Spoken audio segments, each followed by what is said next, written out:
there are so many reasons why you're consistently losing games in Valorant. So in this video, we're gonna go over 21 of them so you can start winning more games and get to Immortal or even Radiant.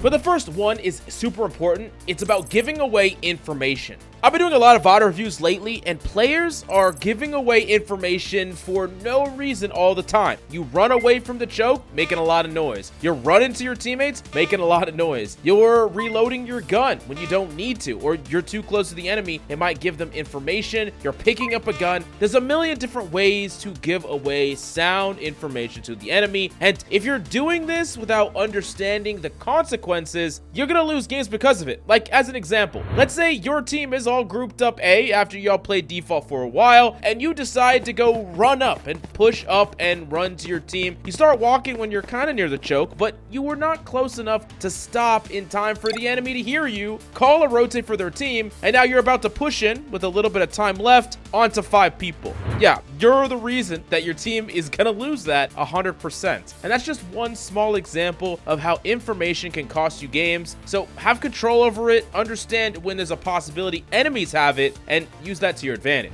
Number 2 is dying to obvious abilities and setups. This one seems obvious, but I've seen it a lot as well, where players will oftentimes die to a Cypher setup as if they're not gonna set it up every single round in the same spot, in the same way, no matter what game you play. Especially players in gold and below will run out and get hit by this utility and have to learn the lesson again the hard way before they don't fall for it in this game. I would say in general, play around the proper way that things are done, and if the opponent is doing something random or kind of trolly, then you're perfectly fine, but at least give them and their characters' abilities respect until they prove otherwise. On top of that, it doesn't hurt to always err on the side of caution, especially in the early rounds of a game up against powerful utility, because you don't know what the opponents are going to be doing with that utility, and if you're running out and getting flashed, or if you're running into traps and trips, you're losing without ever actually getting to fire a bullet or having a fair fight at all. And number 3 is you're gambling too much. And I'm not talking about the slot machine. I'm talking about Valorant, where you are trying to guess what's gonna happen, and you're betting the whole round on whether or not you're right. A great example of this is like just full sticking the spike, saying something like pros don't fake and trying to full stick without a reason to do so. Like, opponents didn't show you that they're not gonna check. The opponents haven't illustrated or demonstrated they're not gonna check. There's no types of utility that is gonna prevent them from checking. So you're just hoping that they just decide not to check. They honestly make a misplay and don't actually clear you or force you off the spike. Another example of this is when you're swinging and fighting an enemy and you just decide that you're just going to hold one side. You don't know if they're going to push the other side, but you're just committing to it 100%. And I'm not saying that this is like right or wrong always, but you have to have a reason to take a duel on a certain angle, and you have to have a reason to leave yourself wide open to an enemy just deciding A or B. You don't want to just lose because they chose B and you chose A. Give yourself a chance to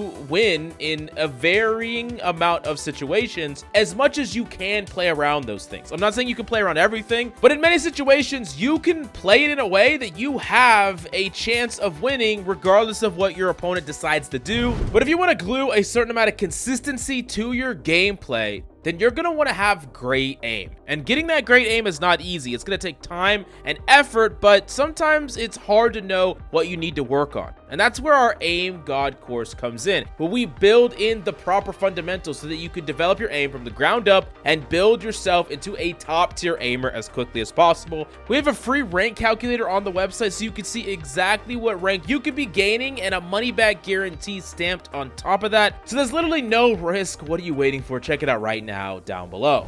Now, number 4 is simply not being warmed up. There's so many players that just jump right into ranked and they just spend most of that first game just actually warming up their mechanics and playing really terribly or way worse than they normally play. And I would say just have a quick routine that you go through every single time you turn on Valorant so that you're warmed up and you're playing near your peak when you jump into comp. Because if you're throwing that first or second game of the day and you only play like 5 to 10 games a day, you're making it so that even if you should be gaining rank, you're actually losing rank because you're losing more than you're winning because of those initial rounds. It's a really important deal. But on the flip side, make sure that you're not warming up too much either. And I'm not talking about specific practice. I am talking about trying to make it so that you're playing perfect before you go into ranked, and then spending an hour or even an hour and 30 minutes trying to quote unquote warm up and get perfectly warm before you play. If you do this, you're wasting time, not actually getting better in ranked play. And you just want to get yourself warming up so that you're comfortable, but you can't just keep grinding warm up until you're perfect, because it might never come and you're wasting a lot of time. And number 5, buying every round. And this is a really common problem where everyone just wants to buy sheriffs all the damn time. They want to buy sheriffs, their abilities, or sheriff's light when they cannot afford this. Especially if you're a character that is really wanting to use powerful utility, initiators, controllers, sentinels. If you are buying a sheriff and you're making it so that your money is so low, you're going down to, 1600, 1500, 1400, to where the next round you could buy a rifle and light and nothing else, even a rifle and heavy and nothing else. This is really a bad habit to get into, because you're not using any of your powerful utility in the rounds that you really need to win and carry the gun round into the next rounds economy wise. So you're slightly giving yourself a tiny bit more power buying that sheriff, but then you're weakening all your future rounds, and you're not even a character that can leverage a sheriff into crazy value like Jet can, for instance, or ISO. And I'm not saying that you can never buy these weapons. I'm just saying consider the risk and don't get into the habit of always just trying to buy something for the sake of buying it. It's perfectly okay to have rounds where on paper you're gonna lose, and that's just how the game is played. You don't have to give yourself a clutch X factor every single round.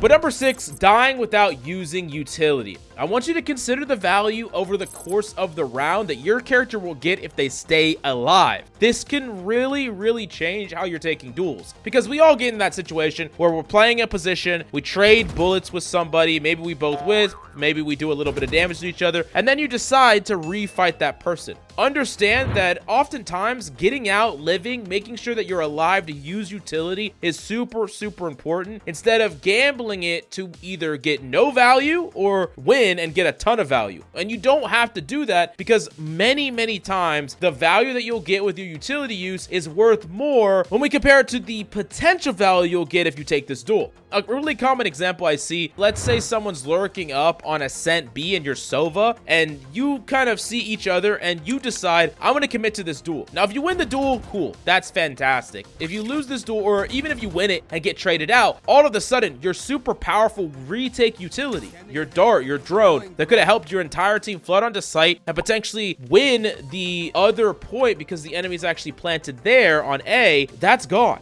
And now you're losing because you decided to take a risky duel without considering the consequences of you not having that set of utility around. Now, on the flip side, if you don't have any utility, you used it all, or your utility isn't going to be that useful as the round plays out because of other factors we're not going to get into, then consider fighting more. It is going to be a question of risk versus reward here oftentimes. And number 7, a crazy bad habit is re-swinging angles to fight an enemy without anything that is going to help take that duel. So a common example that happens is you fight an enemy, y'all both peek, and like an enemy's holding a position and you're in a position, you're fighting that enemy, and then you unpeek, you're behind cover. Now, when you're behind cover and the enemy is there, or they're in that general area, or there's multiple enemies in that area, most players, especially players in low elo, will just swing out and peek. And the enemy know where you are and you know where the enemy is, but I'm gonna tell you that you should not do this the majority of the time. And the reason is that unless you're backing up a re-swing with a piece of utility, you are at a huge disadvantage here, because the enemy could have changed positions while you don't have eyes on them. Enemies know exactly where you're coming from, right? They know the exact angle that you're swinging from, which really puts you at a disadvantage, because if they're holding and you swing out hoping that they're in this perfect spot where you can use Pika's advantage to win the duel, and they're just like a step away from that, you're gonna die, you're gonna lose. But if you can back it up with the flash, a piece of utility, a dart, then by all means you could go for it, but try to only re-peek or re-challenge if you got something that can help you with that duel. 2 people swinging, piece of utility, something like that. Otherwise, reset, take a new fresh fight somewhere later down the line instead of trying to force this fight right this second to win. Speaking of winning, not playing to win is a really big problem. Oftentimes you'll see this when someone will kill everyone on the enemy team, but they don't have enough time to like defuse or plant. You need to put yourself in a situation that it's actually possible to win, even if it's risky. A great example of this is you have like 7 seconds on the clock. You need to get down and plant the spike. Can you clear every corner? No. Maybe you can clear one corner, one common angle, and do that. Clear that one angle, but then go plant. And maybe you guessed wrong. Maybe there was another angle they were at and you couldn't clear that and you die. But you gave yourself a chance to win. This is what's important here. If you're not playing to win, then you're gonna always lose. I mean, it's pretty simple, but it's not simple to do, even if it's simple to say. Number 9, you need to understand when you need to fight. There are going to be certain times when the odds are stacked against you and you have to take a risk. This is not like a gamble where you're 50-50 coin flipping. This is a calculated risk because the impending engagement is going to be super unfavored. As an example, let's say you get spiked down and it's a 1v3 and enemies are rotating to come try to defuse the spike. You could wait for them, but if one person taps and they all hold, you're setting up a 1v3 straight up firing squad. There's no way you can win, right? But if you can force a fight, like right off the bat, you play really aggressively, force a fight. Maybe someone is a little bit too fast for their team. Maybe someone is not quite at the same pace and you kill somebody, then now it's a 1v2. And now you're in a situation where if someone's tapping, then someone else could be holding or they could tap and both hold. But if you could jiggle them off the spike, then you can set up a situation where you can get a kill and live. There's a million ways now where it's more winnable than it was before. But if you just wait, then you're kind of waiting for your inevitable loss or failure. So there are going to be these moments where you have to try to be more aggressive, and that's what you should do. But it's also important on the flip side to know when you should be more passive and play more fundamental. If you're going and being aggressive and chasing down that kill, if you're in a 3v1, that's how you give the enemy an ISO so that they can now be in a 1v2. And if you just played 1v3, it's impossible to lose. So when you have a huge disadvantage, you need to play riskier. But when you have a huge advantage, you need to play more fundamental and safe. Number 10, chasing down savers. When should you actually be doing it? A lot of people just love to chase down people that are saving guns, but there's a risk here, and the risk is that 2 people die and they get a huge economy boost and they get their ultimate. So you gotta make it clear when you're actually doing it. And I would say don't chase down an opponent if them killing 2 people or even 1 person is gonna make it so you can't buy the next round. It's way too risky in that regard. Also, don't chase down people if you have 0 idea where they are and you aren't moving around together. It's way too easy for someone that is just hiding in a corner when y'all are running it down, not really clearing everything, to kill 1 or 2 people. But on the flip side, if opponents have ops, it's more of a reason to chase them down because it's going to be really hard for them to kill 2 people, especially if y'all are moving together. Also, if your team is super rich and the enemy team is super poor, it's okay if some of y'all die at the cost of denying the opponent a weapon. And number 11, the reason that you're losing a lot is you're trying to out-aim everyone. It's really cool to look at players like Tens and Primi and see, wow, that's amazing aim. I'm just gonna do that. But aim is something that takes a long time. It's like grains of sand that you have to slowly build up over time. And there's lots of ways to practice and hone it, but you can't force it. And if you're only working on your aim, then you're ignoring a lot of the setups that these really great aimers do in order to give themselves advantage fights, whether that's with their abilities or in setting up 2v1s or other advantage fights like that. So focus on those fundamental things and the aim, but don't just focus on the aim because you're not going to be able to out aim everyone. And if you don't set up great engagements, it doesn't really matter how great your aim is. You're never going to win against someone that has peekers advantage, numbers advantage, ability advantage. It's just not going to happen. Now, a big mistake that you could be making is holding a common angle. And the reason that this could be really bad is that opponents are actually going to often clear this angle, especially as you start to climb the ranks. If you're holding a really commonly held angle, enemies are going to look that by jiggling it with intent, and they're going to have that peeker's advantage. If you're in a position and you want to just stay in that position but gather info, you can just constantly jiggle back and forth. You're just periodically jiggling over and over again, trying to gather info about where enemies are. And if you want to hold, you should be holding angles that are either further than the effective range of an opponent. So, you know, you could hold a really long off angle. Even if it's a common angle, they're not going to be able to kill you. Or you want to hold an uncommon angle because enemies aren't going to clear you. The number 13 is not jump/jiggle peeking, and I'm saying like at all. In a lot of the VOD reviews I've been watching, a lot of players just don't do this enough, if at all. And I understand that if you do it, you kind of sometimes mess it up and you might get shot and it feels weird to do it. But I would say that if you don't practice this enough, you'll never really be able to do it. It's gonna feel awkward at the start. It's gonna feel weird. You might mess it up a couple of times, but I promise you, it's one of the most important things that you need to learn how to do and do consistently. So just go through the motions and eventually you'll get the feel for it after you do it enough.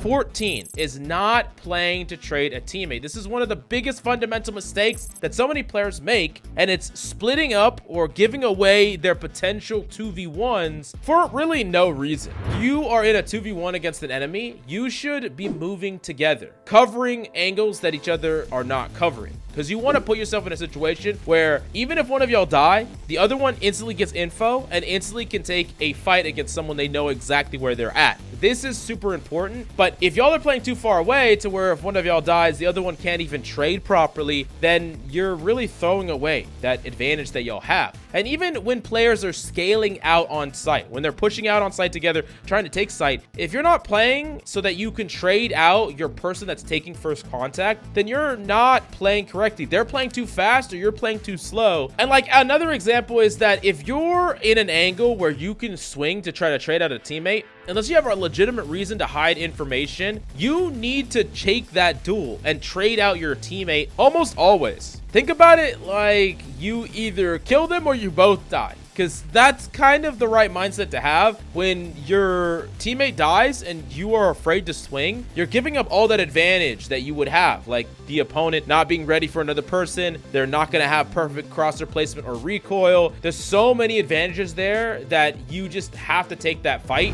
But number 15 is not playing post plant correctly, especially on maps like Abyss, where it's actually really, really strong to just play to spam the spike and play off site altogether, where way too many players will just do completely different things. This kind of works together with number 14, the previous tip, but it's like one person will push CT, one person will take rope up to heaven, someone else will stay somewhere on site, and then someone else will stay main, right? And you might think, oh, this is great, we're all, you know, doing all this stuff by ourselves, but you're not really in a situation to help each other or trade each other out. And you would much rather put yourself on a position to where you can actually aid or help each other when enemies try to make proactive plays to clear space and hold angles, guard each other's backs, and trade each other's out on site or on the forefront of site. Or everyone pulls back and plays spam together and post plant together, and then if enemies want to make a proactive play onto y'all main, there's a lot of people to defend that. And number 16, a really simple one, stop tilting your teammates. There's way too many players out there in Valorant that really will lose their mind if you trigger them or tilt them, right? And I know that it's frustrating when your opponents did something random, got you killed, left you, whatever, but telling them what they did wrong does nothing but vent out your frustration at the cost of potentially tilting them. Instead, why not say something definitive and proactive? Say something like, hey, let's double up here. Hey, can you come with me here? Instead of trying to get pissed at someone for doing something quote unquote wrong, it's not gonna help the game or the situation. Bringing up the past, asking why you did this or that, you're just gonna tilt people, ruin the vibes of a team, and that's enough to lose a game all by itself. The number 17 is not taking control of multiple angles or areas on the map. I understand that rushes can work, but oftentimes without control of different places on the map, enemies are gonna rotate faster, they will stack often, and they're gonna dump utility to delay you and stall you. This doesn't mean to just start solo lurking. Oh, we can't all go 5A, let me solo lurk. But what it does mean is to show presence at multiple places in the map. It means to punish enemies that want to try to fast rotate. It also means that you don't want to consistently do the same thing over and over and over again. Like if your team has been rushing a couple of rounds, keep in mind that this is a conditioning that you're showing the opponent that you haven't checked for flank, you don't have anything for mid, and you can do that to either deny an opponent's play or do a mix-up, something that enemies will not expect. Something like lurking mid, getting info for people rotating, flanking. There's a lot of things that you can do so they're not predictable, you don't get shut down easily, and that you can snowball snowball your advantage. Now, number 8 is a simple one. Just communicate simple things. Info, ultimates, some very, very simple strats to your team. Try not to make things overly complicated when you're communicating in general, because if anyone gets lost, then they're just gonna do their own thing and everything's just gonna fall apart. So if there's an ultimate, a key one that you know the opponents have, communicate it and say, they have this ultimate, they're probably gonna hit here, they're probably gonna do this. You don't have to be right 100% of the time, but if you can make educated guesses, that's all you need. I want you to relay really easy sound info backed by a ping. That's all you gotta do. That's pretty much the perfect teammate. The number 19, reviewing plays that you lost. I think this is a really important one. If you're really intent on getting better, I highly suggest you record your gameplay and watch back rounds and clutches that you think you could have played better. Another thing you could do is actually mark map wins and losses. There are some players that they actually have a really good win rate on most maps, but then on one map, they just can't win. And that one map is keeping them from ranking up to the whole next rank. You might think, I hate that map, but unless you can conquer that, you're not gonna climb. And it's really important that you meet the things that you're bad at head on, because it's the only way that you can actually fix that and get better and start that climb. Now, number 20, maybe not as popular, but I want you to have healthy habits and routine. If you are grinding, hopped up on caffeine with no sleep, how are you expected to actually get better and learn things and actually evolve as you play? Having a routine where you're consistently playing at the same times, having healthy habits where you eat right, exercise, and make sure that you're wide awake and getting good night's sleep. These are things that are really important to becoming a great player. If you're just bumming it and staying in your room, playing 16 hours a day, there's so much diminishing returns there, and I think you're gonna burn out far before you reach your goals. And speaking of goals, number 21 is mindset. And I'm gonna tell you something that no one else is gonna tell you, and it's that no one cares about your rank besides you. You might be able to brag to your friend for a second, or you might be able to get that e-girl that you've been pining for, but the reality of it is, no one's gonna really care about your rank. But that doesn't mean that we don't pursue a high rank in games. We pursue it because we're fighting against ourselves. We're proving to ourselves that we can achieve what we set out to achieve, that we can get better, that we can accomplish, right? This is why we do it. But if you get caught up in the toxicity, the ego, the poor mindset, and Valorant as a whole is making you less happy, then you need to take a step back and enjoy the real things in life before you come back to the game, grind it out, and get to the rank that you've been trying to get for so long. Anyways, I hope this video has been helpful for you. If you have any questions, let us know in the comments down below, and check out SkillCapped if you want to improve. Thank you, and I'll see you next time.